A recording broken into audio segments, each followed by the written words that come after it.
बिहार विधानसभा चुनाव में यूं तो जाति का फैक्टर सबसे बड़ा है। जीत के लिए परंपरागत जातीय वोटर्स को अपनी ओर खींचने के लिए बड़े बड़े वादों का पिटारा खोला जा रहा है।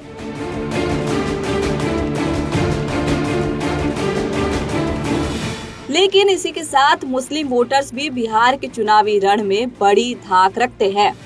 तेजस्वी यादव जहां महागठबंधन के चेहरे के तौर पर मुस्लिम यादव समीकरण को मजबूती से साधने की कोशिश में है, वहीं अब इसी वोट बैंक पर दो नए खिलाड़ी दस्तक दे चुके हैं, ओवैसी और प्रशांत किशोर। दोनों का निशाना सीधा है, तेजस्वी यादव का पारंपरिक वोट बैंक।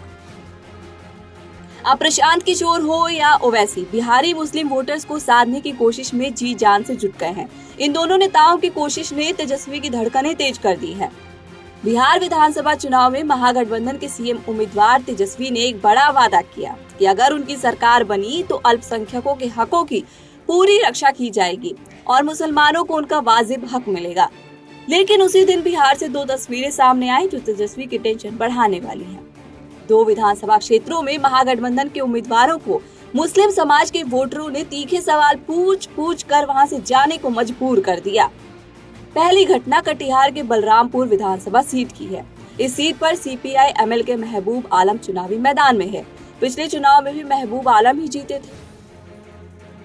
कटिहार से कांग्रेस सांसद तारिक अनवर महबूब आलम के साथ कैंपेन करने पहुंचे तो इलाके के लोगों ने उनके खिलाफ जमकर नारेबाजी शुरू कर दी। महबूब आलम और तारिक अनवर ने लोगों को समझाने की खूब कोशिश की। उन्होंने कहा कि 20 साल से तो बिहार में एनडीए की सरकार है, तो वे क्या कर सकते हैं। इस पर लोगों ने कह दिया कि जब वे कुछ कर ही नहीं सकते तो उन्हें वोट देना भी बेकार है।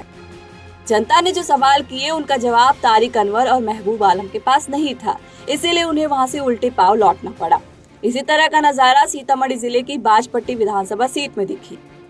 बाजपट्टी से आरजेडी के सिटिंग एमएलए मुकेश कुमार यादव को लोगों की गालियां सुननी पड़ी। वोट मांगने पहुंचे मुकेश यादव गाड़ी में थे।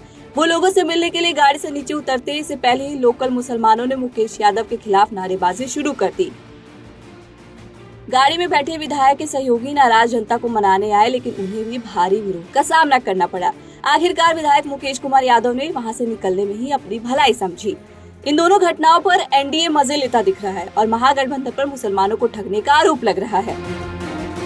बिहार की राजनीति में मुस्लिम वोट बैंक को हमेशा लालू यादव के दौर से लेकर अब तेजस्वी तक आरजेडी की रीढ़ की हड्डी माना गया है। लेकिन अब इस समीकरण में सेंध लगाने की कोशिश शुरू हो चुकी है। एक और प्रशांत किशोर मुसलमानों को समझा रहे हैं कि बीजेपी से डर की वजह से महागठबंधन को वोट मत दे देना, तो वहीं ओवैसी कह रहे हैं कि महागठबंधन ने मुकेश सहनी को डिप्टी सीएम का चेहरा बना दिया, लेकिन किसी मुस्लिम फेस को जगह नहीं दी। तो भला तेजस्वी मुसलमानों के हितैषी कैसे हैं? तो सवाल अब यही है कि क्या तेजस्वी यादव अपना वोट बैंक बचा पाएंगे या फिर ओवैसी और प्रशांत किशोर उनकी सियासी जमीन खिसका देंगे। 2025 का चुनाव तय करेगा बिहार की सियासत का नया समीकरण।